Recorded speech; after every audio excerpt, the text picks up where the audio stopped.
galgala kana kaasee maqaa gooftaa Yesuusiin taabotichi didee mana kee haa galu. Taabota kakuu haaraa ilma Waaqayyoo Yesuusiin gara mana keetti waameera. Taabota kakuu haaraa ilma Waaqayyoo Yesuusiin karaa addaa keetti waameera. Taabota kakuu haaraa sagalee Waaqayyoo mana keetti waameera.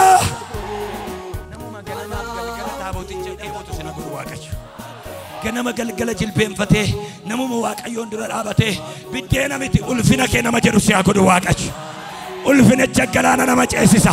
Taaboticha galaana nama ceesisa. Taaboticha du'a nama dabarsa. Taaboticha tawwaala nama diiga. Beelli taaboticha mana keetta qabatu maqaa Yesuusiin. Nami tokko iyyuu taaboticha erime maalo. Har'a mana nama tokko ulfinaan geeddareen baanaa jedha Waaqayyo. Ajala gade agandola sanda basha. Nama tokko as keessaa taaboticha mo'ameera. Ayyaanni Waaqayyo mana keetti galee haafu ganama kana. Warra na ulfeessan nan ulfeessa. Warra na salphisan nan salphisa. Mana eenyuutti akka ulfaatu hin beeku taabotichi. Mana eenyuutti iddoo akka argatu hin beeku garuu taabotichi. Har'a garuu warra mana isaaniitti taaboticha ulfeessan.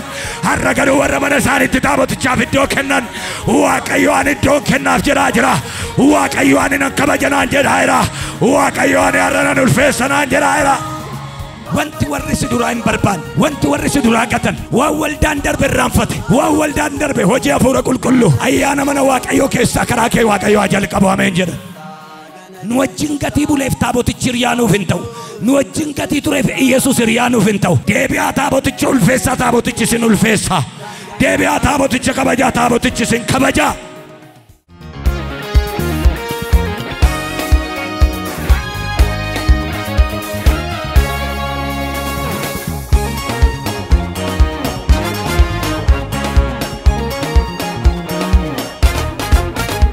Mata dureen ani ganama kana irratti isinitti dubbadhu ulfeessanii ulfaachuu.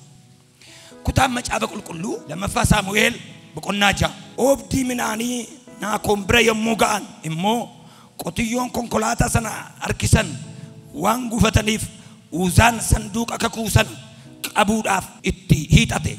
Uzaan sanduuqa kakuu Waaqayyoo safeeffachuu waan dhiiseef Waaqayyo baay'ee isatti aaree isa hin dhaye.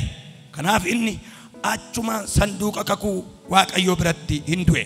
Daawit immoo sababii Waaqayyo badiisa kana Uzaanitti fideef hin aare. Maqaan iddoo sanaa hamma irraatti iyyuu Pireez Uzaa jedhama.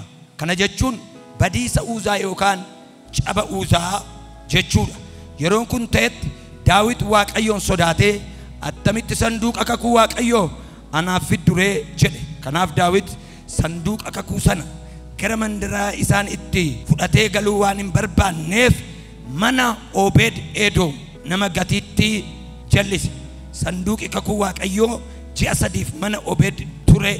Obed Edomiin maatii isaas Waaqayyo guutummaatti in eebbisee jedha. Ulfeessanii ulfaachuu kan jedhu dubbadha. Kutaan kun kutaa itti Daawit sanduuqa kakuu gara Yerusaalemitti deebisuuf ka'edha. Daawit otoo mootii hin ta'in duraa Saa'ol nama jedhamutu mootii ture. Saa'ol kun utuu mootii hin ta'in Waaqayyo raajotaan biyya bulcha ture. Sabni Israa'el garuu mootii barbaanna jedhanii waan Waaqayyoon dhiphisaniif mootiidhaan buluu waan barbaadaniif Waaqayyo Saa'olin dibee irratti kaase. Bara Saa'ol mootii ta'etti sanduuqi kakuu Waaqayyoo hin jiru ture. Booji'amee ture. Sanduuqi kakuu kun habooji'amu malee Saa'ol waggaa 40 biyyicha bulche. Waggaa 40 biyyicha bulchetti mata duree sanduuqa kakuu kanan kaasu. Mata duree gurguddaa hojjete. Mata duroonni inni gurguddaa hojjete keessaa loltuu beekamaa akka ta'e. Garuu sanduuqa kakuu kana lolee dhaqee fiduu hin barbaanne. Sanduuqi kakuu iddoo isaa gadhiisee mana qulqullummaa gadhiisee ba'ee iddoo biraatti gatamee ture. Bara Saa'ol biyya bulchaa turetti otuu barbaadamuu qabu barbaadameen beeku taabotichi. Otuu fidamuu qabu fidameen beeku taabotichi. Bara darbetti wanti hin hojjetamne bara keessan hojjetama. Bara darbetti dhaloonni ulfina barbaachuu dhiise bara keessanitti ulfinni Waaqayyo haa barbaadamu. Hojii bara Saa'ol hojjetamuu qabu keessaa tokko taaboticha iddootti deebisuu. Sanduuqa kakuu gara mana qulqullummaa Waaqayyootti fiduu. Haa ta'u malee bara Saa'ol kanatti hin barbaadamne. Kanaaf Daawit gara mootummaatti gaafa dhufu gaafa Saa'ol harkaa ulee bulchiinsaa fudhatu mata dureeniif ajandaan isaanii jalqabaa akkas ture. Sanduuqichi ulfinichi iddootti deebi'uu qaba kan jedhu ture. Har'a mata dureen kee akkasiifata'u. Baatee gallaan ulfinichi deebi'uu qaba jechaa nama galu. Namni tokko hin jiru mana kana keessa iyyiitti ulfinichi deebi'uu qaba jedhi maaloo. Yeroo Daawit lafaa ka'e, yeroo Daawit ulee mootummaa qabatee ka'e, mata dureen inni ajandaan inni fudhatee mariidhaaf gurguddoota wajjin gadi ba'e inni jalqabaa biyya kana akkam goona iddoo Saa'ol dhaabee kaafnetti fufnaa miti. Waan otuu hojjetamuu qabu hin hojjetamne, waan otuu galuu qabu hin galle, waan otuu barbaadamuu qabu hin barbaadamne tokkotu jira jedhe. Innis maal jennaan? Taabotichi mana keessa nagale. Balbala lapheesaa banee eenyullee yoo na simate ani isaa wajjin galee irbaata nan nyaadhaa jedha. Jireenya ta'een isa keessa taa'a jedha. Biddeena ta'een lapheesaa keessa taa'a jedha. Balbala laphee keetii banii taabotichi olaa galu har'a galgala. Ulfina waaqayyootiif nama aare, ulfina waaqayyootiif nama dhimme, waaqayyoof nama dhaabatu, ulfinni waaqayyoo beelaaf dheebuu sirratti ta'u galgala kan. Wanti warri si duraa hin barbaanne, wanti warri si duraa gatan, waan waldaan darbe irraanfate, waan waldaan darbe hojii hafuura qulqulluu ayyaana mana waaqayyoo keessaa karaa kee waaqayyoo jalqabu ameen jedha. Waan karaa nama biraa hojjetamuu otuu qabu hin hojjetamin hafe, waan kaleessa dhaloonni otuu barbaaduu qabu hin barbaadin hafe. Karaa keef karaa dhala kee barbaadamu galgala kana. Karaa koof karaa mucaa koo barbaadamu Yesuus. Karaa keef karaa dhala kee barbaadamu ilmi waaqayyoo.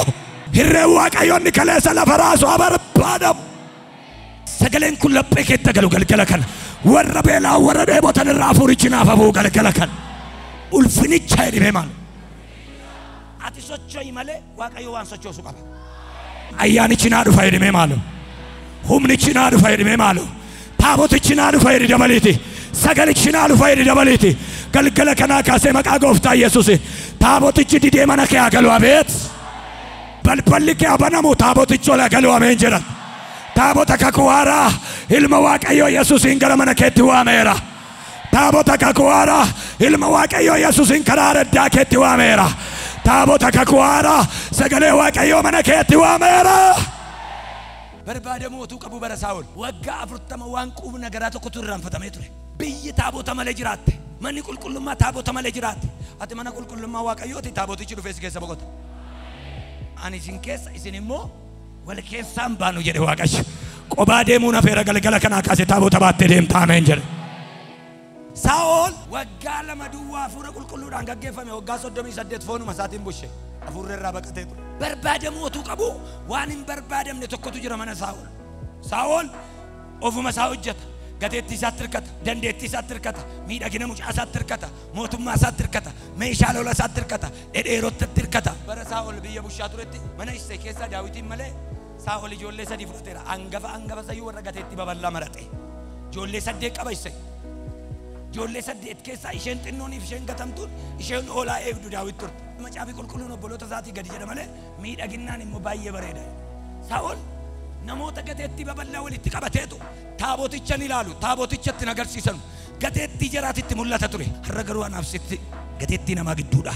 Waan nu dhoksu gidduudha. Nutti kan mul'atu garuu qoy. Argaan jiraa jetta ganama kanaa kaaftee. Namuma gabaa keessa akka itti qoy wal narkaan dha'u kan isaa bifti isaa adda. Wal narkaan dha'u inni kan isaa malkiin isaa adda. Taaboticha argaan jira. Humnicha ilaalaan jira. Yesuusicha ilaalaan jira. Irreecha ilaalaan jira. Taaboticha ilaalaan jira. Taaboticha dhoksuu kan danda'u hin jiru. Galgala kana ati barbaadi malee taabotichi mana keetti galee hafaameen jira. Daawit isa jalqabaa beeta mangistii barcumarra gaafa dhaabbatu sibiila isaa giggim godhee qabeetu ajandaan marii keenyaa ni jalqabaa jedhe. Taabotichi waggaa 40 hin barbaadamne hin barbaadama amma jedhe. Ulfinichi waggaa 40 hin barbaadamne hin barbaadama amma jedhe. Inni guddaan hin barbaadama jedhe. Inni biyya bulchuu hin barbaadama jedhe. Ana miti kan biyya bulchuu inni biyya bulchuu hin dhufaa jedhe. Lafatti gatamee lafa irraanfatamee jedhe. Lafa urriin irratti urree hidhannee finnee dhufne ulfinichaa jedhe. Dhala keetta qabatu sagaleen kun maqaa Yesuusi. Beela taabotichaa sitti gadhiiseera. Dheebuu taabotichaa sitti gadhiiseera. Dheebuu ulfina waaqayyoo sitti gadhiiseera. Beela ulfina waaqayyoo dhala keetti sanyii keetti gadhiiseera. Lakkoofsa 6 kaaftanii gaafa dubbistan Daawit gaafuma ol ba'u mata dureen isaanii jalqabaa ታቦትቼ የእግዚአብሔርን ክብር ፍለጋ ነበር። በኔ ዘመን ኢካቦድ ሳይሆን ካቦድ ይሆናል በኢየሱስ ስም። በር ሳኦል ኢካቦድ ቱሬ በር ዳዊት ገሩ ካቦድ ቱሬ ኢካቦድ jechuun በር ኡልፍኒ waaqayyo irraa godaane jechuudha.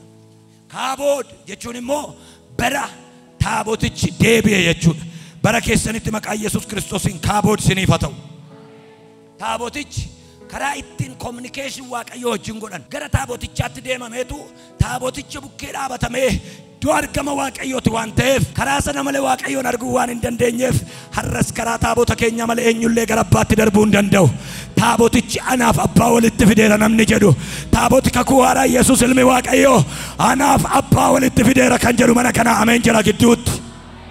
Taabotichi karaa ittiin waaqayyoo wal argan ture.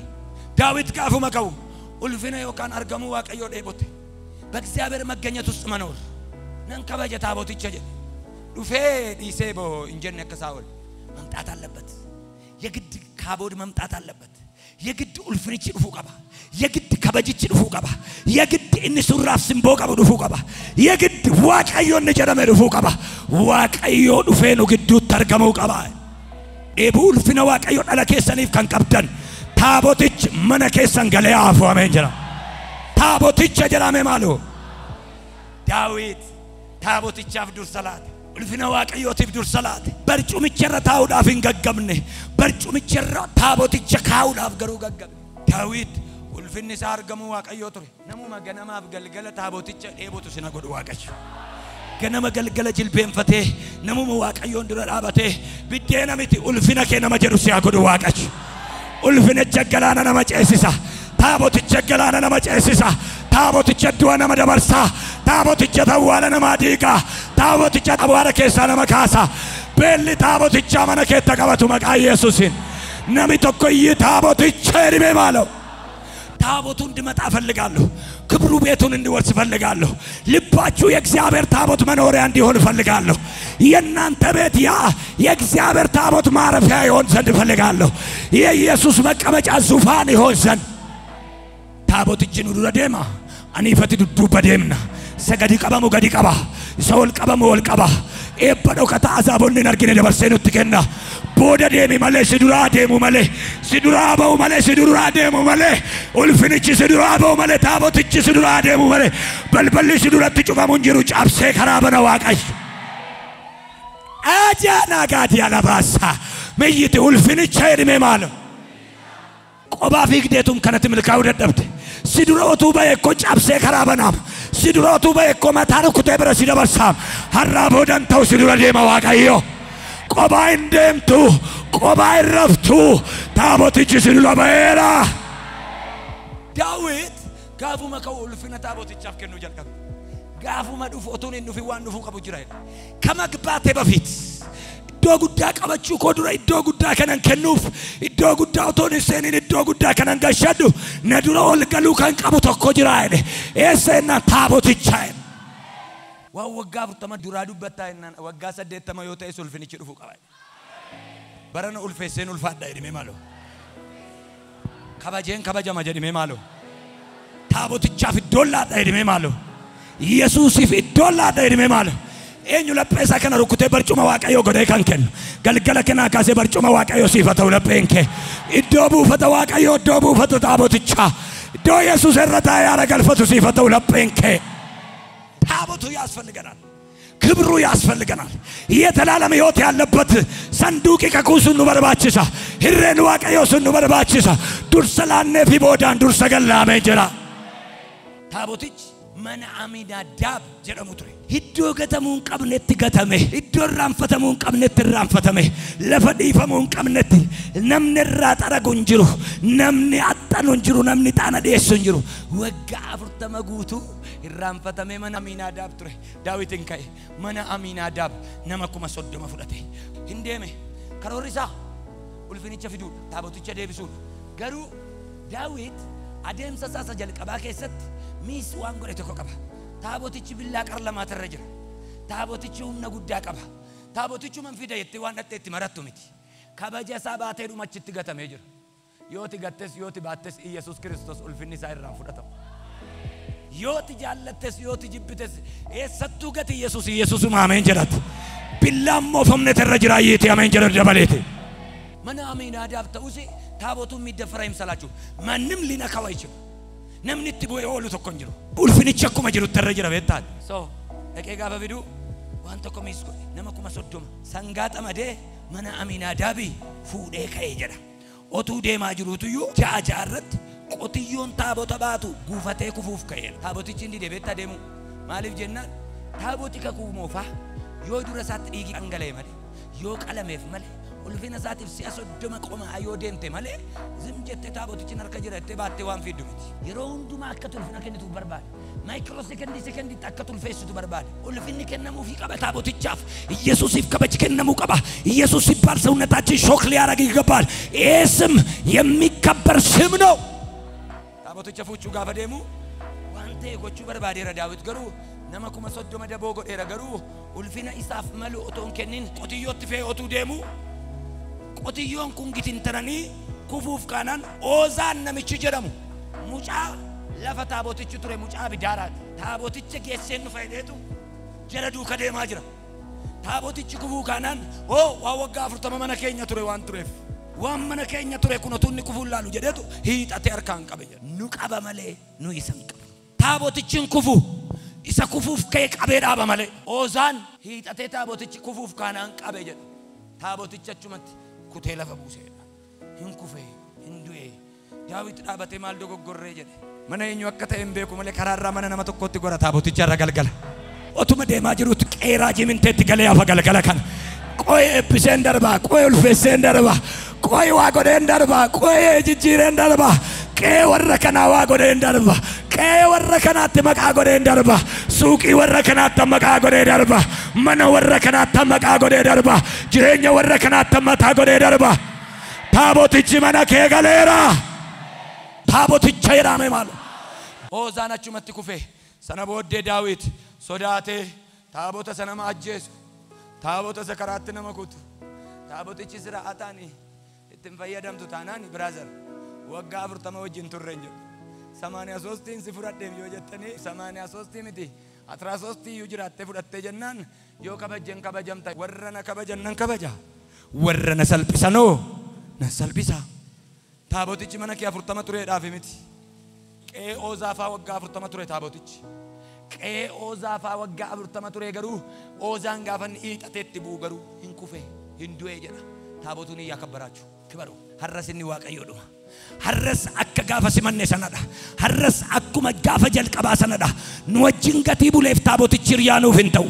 Nu wajjin gatii tureef Iyesuus hiriyaanuuf hin ta'u. Deebi'aa taaboticha ulfeessaa taabotichi sin ulfeessaa. Deebi'aa taaboticha kabajaa taabotichi sin kabajaa.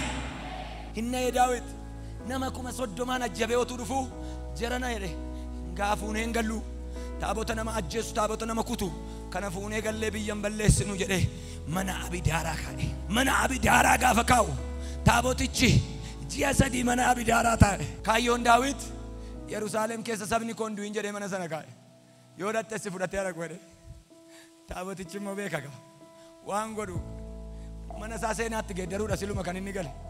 Abidaara lafaa kaasuudha daaraa keessaa fuuchuudha siluma kan inni gole.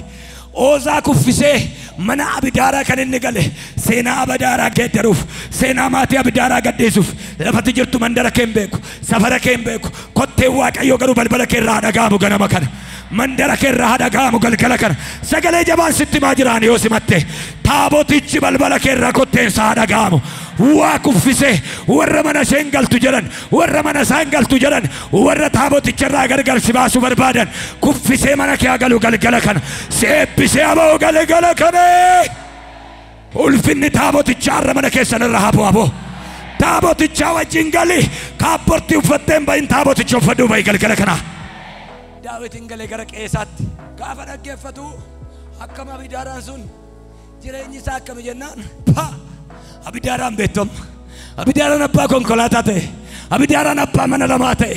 Abidaaraan erga gaafa taabotichi mana isaa galeetii ka'e hojiin harka isaa hin eebbifame dhalli isaa hin eebbifame fayyaan maatii isaa hin eebbifame jireenyi isaa hin eebbifame gaa'elli isaa hin eebbifame maali yoo jette taabotichatu mana isaa jira maali yoo jette ulfinichatu mana isaa jira har'aa kaasee taabotichi mana kee geeddaru ameeni. በሩን የዘጋችሁ ሰዎች ክፈቱ ታቦቱ ወደ ቤታችሁ ይግባ። ማሊ ወጂን ሳይወት mana kee eebbisa seenaa kee geeddara. Abidaaraan indinne taabotichi ko gaafanii nama ajjeesu argeera. Mootiin mana kee taa'u jennan rakkoon qabu. Ani ittiin buu kifilii tokko kenneefiin kaa'e kifilii tokko ol gashaniitti qadaadanii deemnaani mbaayeka kifilicha banate kifilii jarritti qadaadan sana banate balbala jarri qollofan banate qe'ee mana abidaaraa keessa galeetu dallaa abidaaraa geeddare, mana abidaaraa geeddare, jireenya abidaaraa geeddare, hojii abidaaraa geeddare, qe'ee abidaaraa geeddare, mana keessatti abbaa ta'e iddootti gatametti ulfina ta'e har'a mana nama tokko ulfinaan geeddareen baanaa jedha Waaqayyo. Ajala gadee gandoola saandabasha qeerraa jimintee taabotichaan qabameera. Qe'een nama tokko as keessaa taabotichaan mo'ameera. Ayyaanni Waaqayyoo mana kee keessa, saaloonni kee keessa, boroo kee keessa, adimaa saandaala bagaanii seba mana keetti galee haafu ganama kana. Taaboticheedha maalo. Taaboticha warri kabajanu hin kabajamu ganama kana. Taaboticha warri simatanu hin simatamu. Manni abidaaraa taabotichaaf ulfina kenne. Waaqayyo abidaaraa kabajuu jalqabe, ulfeessuu jalqabe, jijjiiruu jalqabe. Isaan achitti eeguu inni garuu isaanii wajjin deemaa jira. Maalinnaan mana kee wayiifan gale, wayiif mana koo jira Yesuus, wayiif mana koo gale Yesuus, wayiif na wajjin deema Yesuus, wayiif mucaana godhate Yesuus, wayiif abbaanaa ta'e Yesuus. Marsaa lammaffaa irratti gaafa dhaga'u Daawit jarana jedhe kottaa deebinee deemna. Taabotichi akkamitti dhufee gala beektu jedhe. Ulfina kennaafi dhufne. Sana booddee namoota kabaja qaban uffannaa sirriitti warra uffatan warra ulfina isaatiif malan dura buuseetu kottaa deemaa jedhe. Luboota baachise taaboticha. Namarra ta'a malee sangaatti fe'amee hin galu. Ulfinicha namatu baachuu danda'a. Ulfinichi isa sangaadhaan dhufee galu miti. Ulfinichi isa fardatti fe'amee dhufu miti. Taabotichi ilma namaarra taa'u barbaada. Taabotichi anaaf sirra taa'u barbaada. Taabotichi dhala keerra taa'u barbaada. Qophii warri taaboticha baachuu dandeessan taaboticha dhaqeetti feetu tarkaanfii ji'a ja'an jedha. Tokko, lama, sadii, afur, shan, ja'a sangaa tokko qalama. Ulfinichi taabotichaaf. Amma mana sanaa ka'ee qe'ee Daawit galutti taabotichaaf sangaa waanjoon irra hin geenye isa gateetti raasu tarkaanfii ji'a ja'an qalanii aarsaa dhiyeessanii qomaanii ulfinni sii mala. Taabota keenya si kabajna.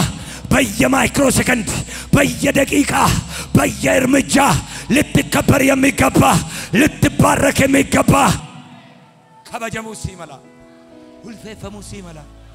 Ittiin jedhe taaboticha kana dhagaa kan jirtan sinduu kan galanaan jira Waaqayyo. Nama tokko taaboticha fudhatee galagala kana isa dhimma baasu siduu ka galagala kana gara hojii keetti isa siduu ka deemu atin kabajaanni garuu siduu ka deemaan ta'e Waaqayyo nama tokko wajjin dhaabachuu isaa agarsiisa miilan. Raajii mintee wajjin ta'uusaa na wajjin hojii hojjechuusaa addabaabaayii irratti agarsiisa Waaqayyo. Dirree gurguddaa irratti karaa keenya Yesuus mul'ata. Boqonnaa ja'a lakkoofsa 14 irratti Daawit jedha bamuluu haayilu abboommii isa jalqabaati beektaa humna kee guutuudhaan bamuluu kibri bamuluu haayile bamuluu እምነት እግዚአብሔርን ምን አድርገው አክብረው. Daawit lakkoofsa 14 gaafa deemtanii dubbistanu humna isaaf dandeettii isaa guutuudhaan Waaqayyoof ulfina kenna. Wayyaa ulfina isaatii ofirraa baasee jira harkatti baadhatee kabajamuun kan malu si'iif jecha gadi jedhee galateeffataa fuudhee galee. Lakkoofsa 16 taaboticha kabaja guddaadhaan magaalaa Daawit seene jedha. Kabaja guddaadhaan mana koo seene jedhamee malu. Taabota mana kee jiru ulfeessisi ulfeessa. Inni mana abidaaraa kabaje arrammoo mana nama tokkotti dabaleen kabaja jedha Yesuus. Taaboticha kabajiin kabajamtaa. Taaboticha kabajiin kabajamtaa. Taaboticha kabajiin kabajamtaa. Daawit nama hundumaa walitti qabee jedha. Taabotichi gaafa manatti galu qalee hinyaachise nama hundumaa soore jedha. Maal argate Daawit inni taaboticha gale. Sababiin galataa sababa waaqeffannaa keenya maa inni taaboticha gale. Hinnufe nama hundumaa fiingee afuufsisee waame maa inni nan qeen Daawit maraqqaneera gammadeera jedhan. Maal argate Daawit min ageenya jennaan taabot gabba. Waan bara Saa'ol hin dhufne dhufeen waan kaleessa biyyicha keessan turreetu jira jedhe. Ikaabod keessaa gara kaaboditti, salphina keessaa gara ulfinaatti, caba keessaa gara jireenyaatti, dukkana keessaa gara ulfinaatti isa nama baasu dhufee mana Daawit galee jira. Lakkoofsa 20 irratti miilkoon haadhi manaasaa maaliif akkana ta'uu ni jette? Bagarad fiit akkana ta'amaa garbootii gidduutti akkas aqilii dhabamee of wallaalamee utaaltaa taaboticha dura jennaan lakkoofsa 6:24 dubbifadhaa. Bara lafarra jirutti jaallatte jibbite akkanatti itti fufa Daawit. Waaqayyoon dura dhaabannaan ulfinaan qabu Daawit. Waaqayyo maqaan isaa kanaan ulfinaan qabu Daawit. Bara lafarra jirutti haati manaa koo abartu Daawit taabotichaaf ulfina kennaa darba. Maqaa kee galchiti bara lafarra jirutti jedhime maalo raajii minteen bara lafarra jirutti taaboticha duratti ulfina kennaa jiraata. Akka salphachuu maalii jette ati manaasa waa'ee mootii maalitti beektati sin barsiisa. Abbaan koo mootii ture gateetti isaa dhiibee lolatti ba'a akka kee mudhii isaatti sabbatee hiikkatee olii gadi wir hin jedhu qoma gaafa deebu bareeda haadha manaa dhaggeeffadhu jedhe Daawit isa har'aa jetta miti ati jedhe bara lafarra jirutti Daawit taaboticha duratti akkanuma ta'a. Daawit taaboticha duratti ulfina gatee ta'a. Taaboticha duratti nama ulfina kennutu ulfina argata. Amma lafarra jirutti dha taaboticha dura gugguufaan jiraadha dha. Taabotichaaf ulfina kennaan jiraadha dha. Egaa akka jedhu mata duree koo isinii himeen xumura. Warra ulfina naa kennaniif nan ulfeessa miilan. Warra na kabajanii dhalootaan hin kabachiisa barana. Warra naaf gadi jedhanii dhalootatu gadi jedhaaf jira jedha Waaqayyo. Warra naa bitamaniif gabaa biteen itti kenna. Addunyaatu isaanii bitama, lafatu isaanii bitama, biyyatu isaanii bitama jedha Waaqayyo. Akka jedhe bara lafarra jiru jedhe lafa kanarra jira taanaan taabotichi maqaan isaa waamamnaan ani taabotichaaf nan qomaa. Ani taabotichaaf ulfina nan kenna. Ani taabotichaaf nan jiraadha. Ani taabotichaa wajjin nan ba'ee gala. Akkas jette maayini taaboti bara abbaan koo lafarra ture waa'een taabotaan jiru waggaa 40 naqannaqee busheetti. Ani garuu taaboticha malee waggaa 40 bushuurra waggaa 4 taabotichaa wajjin bushuunaa wayya. Taabotichaa wajjin waggaa 4 bulcheen bula malee waggaa 40 akka abbaa kee qophaan bushu. Ani taabotichaa wajjin hin ba'ee gala. Akkas jette taabota kee fudhuuti gara barbaaddeen ba'i jennaan hin dhufe ka taabotichi maal jettee jedheen ati mucaan godhattu zariin kee lafarraa badu gadameessa ishee hin cufe hamma duututti ilmootuun argatin duute jecha afaan isheetiin akkas kan jedhu caafameera. Warra na ulfeessan nan ulfeessa, warra na salphisan nan salphisa. Mana eenyutti akka ulfaatu hin beeku taabotichi, mana eenyutti iddoo akka argatu hin beeku garuu taabotichi. Har'a garuu warra mana isaaniitti taaboticha ulfeessan, har'a garuu warra mana isaaniitti taabotichaaf iddoo kennan Waaqayyo ani iddoon kennaaf jedhaa jira. Waaqayyo ani nan kabaja naan jedhaa jira. Waaqayyo ani har'a nan ulfeessa naan jedhaa jira.